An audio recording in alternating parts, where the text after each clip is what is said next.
Hello friends, সেই সকাল সকাল প্রিন্সেপ ঘাটে এসেছিলাম আমাদের আর্মি ক্যান্টিনে। শপিং করে ফেরার পথে ঝালমুড়ি কিনে গঙ্গার পাড়ে বসে খেতে লাগলাম। এটা কিন্তু একটা অদ্ভুত, আমার মনে হয় সবারই ভালো লাগা। এত সুন্দর ঝলমলে আকাশ, নিচে গঙ্গা নদী, আর পাড়ে বসে ঝালমুড়ি খাওয়ার ফিলিংস জাস্ট ওয়াও। তারপর দেখি হঠাৎ অনেকগুলো বিউটিফুল ফরেনার প্রিন্সেপ ঘাট ঘুরে ঘুরে দেখছে। সবাইকে এত মিষ্টি দেখতে।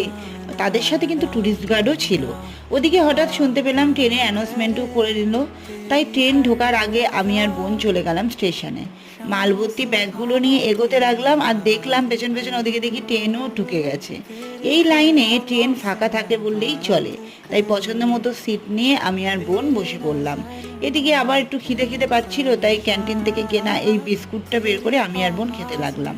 এইভাবে কেটে গেল ঘন্টা খানিক, তারপর চলে আসলাম বাড়িতে। তো আজকের মিনি ব্লগটা এই পর্যন্ত। সবার কেমন লাগলো জানিও। চলো, বাই।